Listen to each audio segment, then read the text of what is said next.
But I have heard enough bells in the last 6 minutes that I have to quickly move on to our next speaker.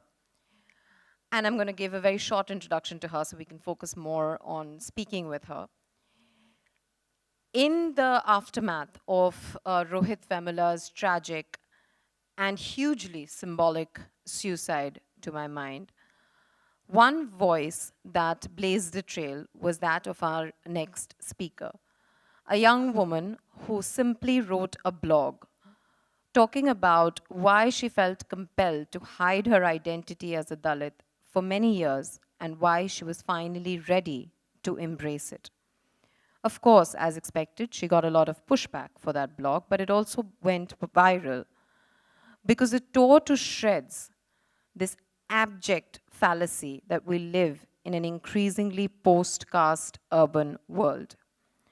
She has followed that blog up with a book which is recently out about her journey as an Indian Dalit woman, both material and intellectual journey.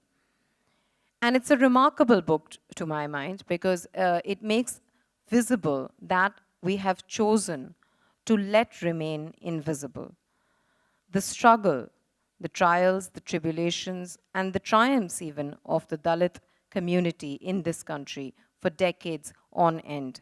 Please welcome Yashica Dutt.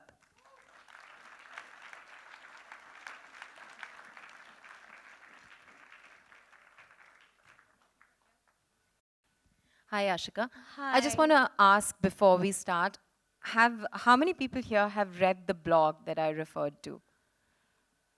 Okay. Those are my two friends in the back. Right. They've read it. Oh, and that's my friend in the front. Oh, There he's we read go. it. Okay. So, well, given that a lot of people most people haven't read the blog, could you quickly start by telling us what the essence of the blog was and what prompted you to write it? So first of all, in your introduction, you said my voice blazed the trail. I would say it was Rohit Vemula's death, which I hope most of us here are aware of. So I grew up as a Dalit person, as a Dalit woman, I'm sorry. Speaking of amplifying voices, Totally. you literally need to do that right. So I grew up as a Dalit woman, and my mom's sitting in the front row. And I grew up learning how to hide my identity, how you can pass off as an upper caste person. To just put it in context, passing is an African-American practice of black people in the US, African Americans who were white enough to pass off as white people because it gave them social advantages. It allowed them to not face the discrimination that comes with being black. So I found that when I moved to New York to study at Columbia, and when I read about passing, I understood that that's what I've been doing all my life, but there was no way to articulate that, or even that has not been read, that has not been studied, that has not been spoken about at all. And we are a huge country. We have so much literature, and we have so many cultural ideas, but nobody was talking about this experience that many of us have. And I went on with my life, and I thought maybe someday when I'm a big journalist, I'm going to write a story about it, and I'll pitch it to the New York Times, and hopefully they'd be interested. And I just went on with my life trying to find work. And then I saw Rohit's story, and it was constantly on my Facebook timeline. Everybody on among my friends list, everybody was sharing that. And I knew this was important, but there's a difference in time zones, and I was busy. I just didn't read it. And also I knew this was something I needed to engage with. It was also something I'd been putting off for a while because I was Dalit myself, and this was this young Dalit man. He'd committed suicide. I didn't know why by then. So I knew I needed to give it time. And there was this one afternoon, it was snowing outside, and I said, okay, today is the day when I'm going to see what this whole fuss is about. And I clicked on it, I clicked on the link, and the first thing I read was his suicide note. And it was poignant, and it was beautiful, and it talked about how we're all made of stardust. And it talked about he talked about wanting to be a science writer like Carl Sagan. And I was moved not because of what his ideas, that he conveyed his ideas in the letter, but I was moved because here was a Dalit man who was writing in English. And I hadn't read any Dalit writing in English before. It's not that people haven't written, of course. It's something that I should have been educated about, but I wasn't. And that really spoke to me. And being a journalist, I decided I'm going to find out everything about who this person is. And I looked at his Facebook profile, and I recognized the photograph because it was a posthumous Facebook profile by then. And I found a photograph where he's wearing this red T-shirt, and I recognized it. I recognized the photograph. And then I remembered then a couple of days ago, I think 10 days ago, he'd sent me a friend request right before he passed away. And you can call it mystic, or maybe I'm finding too much meaning in that, but he sent me a friend request before he passed. And I'd liked some Dalit groups because I didn't want to come out. I wasn't ready to be open with my identity. So I'd liked some Dalit groups on Facebook, and I think he found a fellow Dalit person who's living in the US who we could share ideas with. So he reached out, but I didn't know him, so I deleted the request, and I regretted it ever since. And then when I realized that the gravity of the entire situation dawned on me, and I read about how his life was extremely difficult and how his mom worked really hard. And despite the hardships that they faced in their life, she made sure that he got educated, his siblings got educated, they got a good education. And in the Dalit community, that's extremely important. The only way forward for us, and especially because we've been denied education, upper caste systems have kept us away from being educated for so long. So education is the only way forward for a lot of us. And I saw that similarity between our lives, and I realized that life could have been mine. Only if my parents didn't push me to be educated, to pass off as an upper caste person, to learn to speak really good English, to learn to write really well, to become a journalist. If I didn't have these key differences, I could have been that person, except he wasn't hiding his identity. I was. Despite all the hardships that he had, which I didn't. I was at Columbia, sitting in a beautiful cafe in New York, and he died in a hostel room in Hyderabad. And that really spoke to me, and I said, okay, life's been hard, and I've been hiding my identity, but what am I doing with everything that I have now? I have skill, I have knowledge, and I have the resources, which is the internet. And I decided that I'm going to start a Tumblr. Tumblr is a media site, where you can just write posts. It can be a blog. So I thought I'll start a blog. It was called Documents of Dalit Discrimination. And I wanted to invite people to talk about their lives and their stories, especially people like me who would spend their lives in hiding, because a lot of us do. And I was aware that a lot of Dalits change their last names, pretend to be upper caste, because we don't want to go through that discrimination. But I realized that I can't invite anybody to talk about their story unless I did that. So it was really important for me to first come out as a Dalit person. And once I made that decision, it was easy. Also, I was excited because I passed so skillfully. Nobody thought I was Dalit. Nobody I worked with, most of my friends, nobody I'd gone to college with knew I was Dalit. So I was excited because all these people were about to find out just with that one Facebook note. And I wrote up this note on Facebook, and I shared my story about what Rohit Vemula's death meant for me, and why I decided to come out Dalit, and how it was my decision. Nobody was going to find out who I was. I was about to declare my identity, and I was about to draw power from that move. I was not going to allow anybody to say, we found out what your real caste is, and we are going to embarrass you for that, or we are going to make you feel ashamed. I realized that there is power in my history and power in the oppression that, as a community, we have been through. And that's why I wrote the blog post. You know, there's a lot that you've said in there, and I'm going to try and unpack it a little bit, except that we have very little time again. But a couple of things that I found very, very interesting is, you know, people keep talking about how race and caste don't actually exactly equate, and it's not something that I disagree with, but I find it very interesting that you found inspiration from the African American movement and writing to be able to find a way to understand what you have been through and what, you know, and articulate what your community has been through as well. You also use the phrase coming out, which is often associated with sexual minorities, you know, and these were very, very intriguing and very interesting, and I would like to imagine deliberate choices that you made. We'll come back to that in a minute. But I want to first address something else very quickly, which is that in the beginning that you said that the first thing that struck you about Rohit's note and his writing is that he was writing in English, and that spoke to you directly.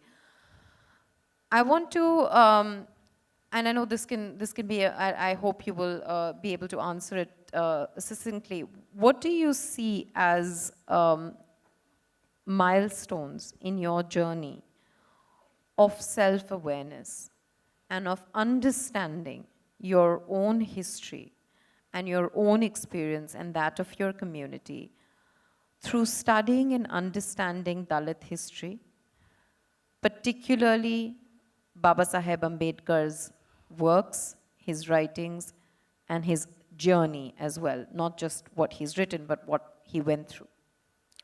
Um, so when I was in school and when I went to Stevens, I went to St. Stephen's, and I think that's important for me to say because it's really difficult to imagine people that a Dalit person might go to Stevens as well.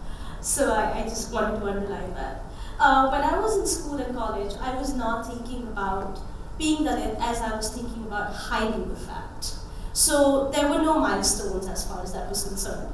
And as the years passed, and I worked at HT and I worked at Asian Age before that, and I grew comfortable with who I was, which means that I grew comfortable with lying well.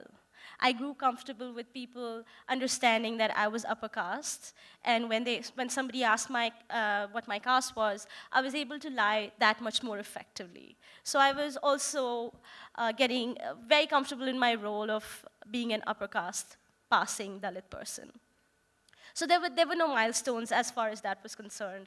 The first time I was forced to think about what my real identity was when I was applying for Columbia. And they had an essay, they have an essay question about what do you have to talk about your identity? Tell us about who you really are. And I thought, and I realized that there was no way for me to be honest unless I acknowledged my Dalit history. So that was the first time I spoke about how my great-grandfather was denied education. He was not allowed to go to school. And even when he managed to somehow get an admission in school, and that was just like 3 generations ago, it wasn't that long ago, he was forced to learn how to read and write by scrawling in the mud with a stick. He was not allowed to hold a slate because I'm sure, as most of us are aware, Dalits weren't allowed to touch objects that are associated with education, pencils, books, slates. So when I first typed that story, I realized that this is something I should be taking pride in.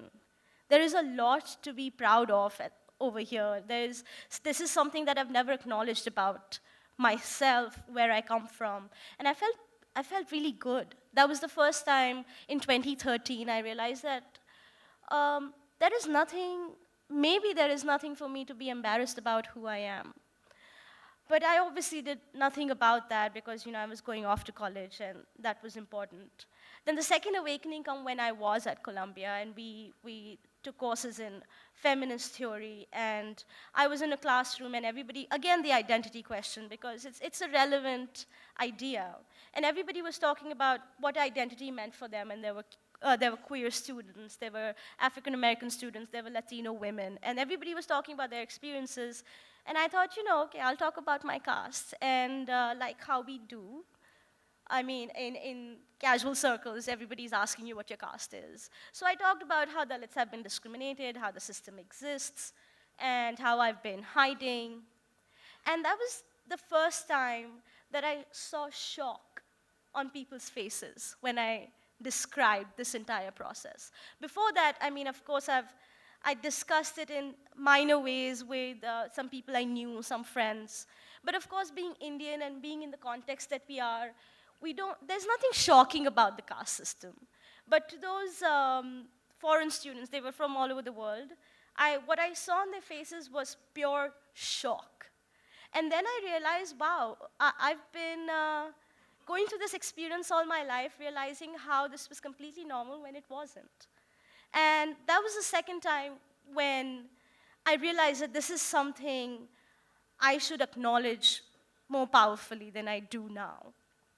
And then, of course, coming out, when I decided that I am going to be completely honest about who I am, and I'm not going to live in fear anymore. I'm not going to live in the fear of being found out that I was upper caste, and I'm going to own my story. I'm going to be the narrator myself. And after that, I started reading more about Baba Sahib Ambedkar, and I hadn't read any Ambedkar text till I was 30. And I'm not ashamed to say that, because when Dalits read Ambedkar, when Dalits associate with Ambedkar, there are grave consequences to that. There is a young man in Maharashtra who had his ringtone as a Baba Sahib tune, and he was killed. So the Dalits deliberately stay away from Ambedkar, and I did too. But when I was out, I understood his journey. I didn't even know he went to Colombia. I didn't know he had a statue in the library that I spent hours in. So I was reading his work, and I remember when I was researching annihilation of caste for the book, and after every page, I was like, yes, this is how it should be, because his writing was so powerful and so direct, and it really means something to hear that Dalits are absolutely equal. There is no difference between you and any other caste. No matter what people tell you, and a lot of sects of Hinduism, a lot of, not even religions, in fact, a lot of ideas will tell you, okay, to do manual scavenging is to do God's work.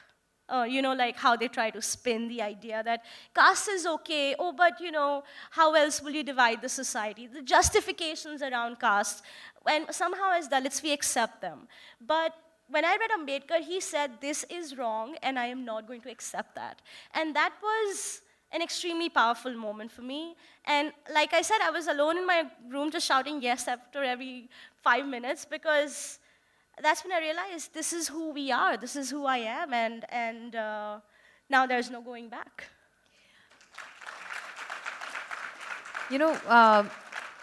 One of the things that you mentioned about hiding your caste, right?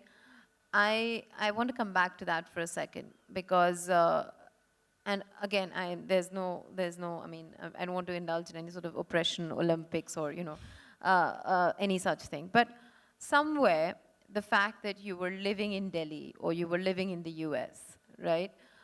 And it's a horrible thing to have to do, to hide your identity. So I'm not taking away from your experience for a second. But at the same time, the fact that you were in Delhi or you were, helped you, become a false, manufacture a false self, however painful that might have been. My family, my ancestral village is near Ayodhya. My relatives still live there. And there is no way that you can hide, even think about hiding your caste there, right? I mean, your entire kasbas are divided according to caste. They're actually called by caste, right? This is Kurmi. I mean, there is no other name for the village. It is a Kurmi village, it is a Chamar village, it is a Brahman village. There is no way you can escape your identity, right? And this somehow, this difference, this critical difference, somehow leads a lot of people into thinking that urban India is increasingly post-caste, right? which it is not when you listen to Yashica, when you listen to a young woman who felt compelled to not tell people who she was, who felt compelled to lie about who she was, and how painful that experience and isolating that experience might have been. Yashica, I wanted you to talk about this fallacy of a post-caste urban India and how it manifests itself. And perhaps because we're very short of time, you could also try and help me link that up with the projection of Dalits in the media and how the fact that they are, I mean, grossly underrepresented in the media, in movie making, in these vital representation industries, how that sort of fuels this fallacy of a post-caste urban India? That's a great question. And I just, people talk about it a lot, that India is post-caste. When I don't understand, we're still fighting about reservation. What is reservation based on? It's based on caste. So how are we able to say confidently that India is anywhere post-caste when 10% reservation is a hot topic as far as a couple of weeks ago? And whenever you mention reservation for Dalits, the first remark that you hear is, you don't deserve it, you're talentless, you're meritless. So when you're hearing ideas like that all the time, especially when you're a Dalit person, how am I supposed to believe that urban spaces are post-caste? Let's look at our house helpers, people who come and collect our garbage. Are we ever going to touch them? I mean, people who, I'm sure a lot of us have employees who collect our garbage. Are we going to allow them to enter our kitchens? Are we going to allow them to cook food for us, people who clean our bathrooms? Are we going to let them manage the entire house? I don't suppose we are going to let them do that. And that itself shows that India is not post-caste. In the US, we clean our own bathrooms. And then there is no sense of someone else is going to come and do it for us. And there maybe you can create an argument. You can say, okay, like caste is invisible, whereas Indians still keep it alive wherever they go. So, I mean, that's a separate discussion altogether. But urban spaces in no way are post-caste because universities exist in cities. We have people who come and manage our homes in cities. It's in cities that we ask the question of what caste certain persons from, or what caste are they getting married into. It's in cities that we give ads in matrimonial sections saying that we want a fair, slim, Brahmin girl who doesn't work and is not a feminist. So this happens in cities. And we are not post-caste in any way. And I would urge all of you who are listening to this to just do one simple thing when you get home, which is look at the statistics of, there are unfortunately no statistics on how many house helpers and people who clean drains and etc., manual scavengers are Dalits. It's safe to assume most of them are, but there are very good statistics on how many Dalits are there in the media, how many Dalits are there in filmmaking, how many Dalits are there in the art world. There are very good statistics and they will shock you. So I would urge you to go home and look at those statistics. I have them here, but I don't have the time to read them out to you. But I want to, you mentioned, people who clean bathrooms, and that obviously leads us to the intersection of caste and class, right? And you have written, you've written a lot in your book about the absolutely, I have no adjectives for the lives and the deaths of those who are forced to clean our drains. And I say forced because they have no economic choices. It is modern day slavery, really. When we have the technology, I mean, we were sitting here talking about technology and manufacturing, et cetera, the technology to get rid of this absolutely evil practice of having people to go down into drains and clean them manually exists. It's just not being used. You've written about them. So could you talk a little bit more about the oppression on that intersection before we move on to gender, because we're, I think, running out of time? So before we move on to that, I just want to say caste and class are not the same thing. I can tomorrow be very rich. I am not now, but I hope to be when the book sells. Uh, but I don't think the discrimination will stop. And the discrimination hasn't stopped for many of us. Tina Dabi, who was the IS top a couple of years ago, faced extreme discrimination and trolling both online and in real life. So you can transcend class, but you can't transcend caste, especially in an Indian context. So that clearly explains how caste and class are entirely different. But there are people who live on that intersection. Manual scavengers, like we just spoke about, house helpers, people who collect our garbage, who have no economic choices because their families have been doing that same profession and they have no way out of that life. They have no options to move out of there. Sure, they can go to school, sure, they can go to college, but they will always be that person's son who goes to collect garbage from house to house. So that really limits your options in that sense. But beyond that, we also have landless laborers, Dalit women in particular, who, especially in rural areas, they don't have access to land, they don't have access to jobs, they don't have access to opportunities. And they go out and work in other people's fields and they get paid less, way less than even Dalit men do. Like for example, correct me if I'm wrong, but I think manual scavenging can get you about 1,000 rupees a month, which is dismal because a drink here can cost you more. But a woman who collects human excreta on her head through a jute basket, and when it rains, it pours on her face, she gets 300 rupees a month. So, you know, that's the real intersection of caste and class when we talk about Dalit women are at the bottom of it. And this is not to create a rift, because I think it's really important to talk about contexts here, but it is really essential to address that if Dalit men have it bad, Dalit women have it even worse. And at that intersection of caste, class, and gender is where Dalit women lie, and most of them, especially if they're in rural spaces, have no way out of it. You know, you had mentioned that, I wish we had a little bit more time to talk about how, you know, we have a very rich history of feminism in this country, but unfortunately, it's mostly been Savarna feminism. It's actually entirely been Savarna feminism. And like you've correctly pointed out, even if grudgingly, you know, there is the space for Dalit women within the Indian feminist movement is increasing. Very quickly, before we close, because we've already spoken about intersection, I would like to go back to something that you've brought up a couple of times now, which is reservations. And I'd like your opinion on two things very quickly. One is the creamy layer exception. That is, you know, something that a lot of people in the country, particularly the ruling party currently, and you know, the RSS is a proponent of. And of course, the 10% reservation for economically backward classes that has just been, you know, in the news as well.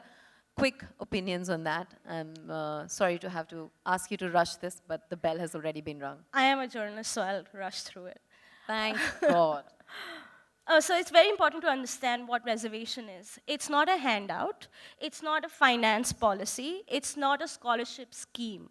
It's an affirmative action program to try to undo thousands of years of discrimination, of keeping Dalits as untouchables, of denying them access to basic education, of making sure that if they show any signs of wealth, pride, vanity, we're going to murder them. So that is what reservation aims to undo. Because unlike upper caste people, which is non-Dalits, Dalits don't have an entry into, let's say, private reservation. And I wish I could talk more about that, but you just have to buy the book. When we don't have access to education for generations, we don't know how do you prepare for an exam. For example, when my great-grandfather was preparing for the IAS, because that's all you did if you wanted to rise in life or have a life if you were Dalit, he didn't know where to start. Whereas if somebody who has had bureaucrats in their family for generations has knowledge capital. That's the essential difference between Dalits and people who've had that kind of privilege for generations. So reservations, as far as creamy layer is concerned, in my opinion, is a moot point. Because what creamy layer are we talking about? And I can only speak for Dalits. OBCs are a completely different section which I claim no authority on. But even like I mentioned briefly earlier, you can become a really high-ranking officer and your subordinates will not respect you because you're Dalit. So is that creamy layer? What about that kind of discrimination? And that discrimination will not stop. No matter how much money you earn, Dalit businessmen who earn in millions still don't get the same respect as somebody who is a middle-class businessman. So I reject that idea personally. And quickly coming to the 10% reservation by the current government. So they don't have many options, right? They can't take away SC/ST reservation. They can't do anything for OBC reservation. So they have to create this new identity for the 10% upper castes. Because, that's how India flourishes, by creating new identities. And they've created this 10% quota. I'm just excited to see who's going to be the quota wale now. Because we've been the quota wale forever, right? Like, these are the people who don't have merit. These are the people who don't have talent. So are those upper castes, like a Brahmin, economically underprivileged person, is that person going to be called quota wale, or still we remain people who have grabbed that seat that we don't deserve? So that's something I'm really excited to see. I just think it's, I wish Dalits had any power, but we don't. But reservations are strictly affirmative action, but the government will do what it does. I'm just curious to see how it goes. Thank you very much, Yashica. There is a lot more, and trust me, a lot more that I wish I could have spoken to her about, but she's written a wonderful book. It is very clear, very honest, and for the topic that she's dealing with, a very easy read. I recommend that you buy it and get her to sign it. Thank you very much. Thank you, Yashica.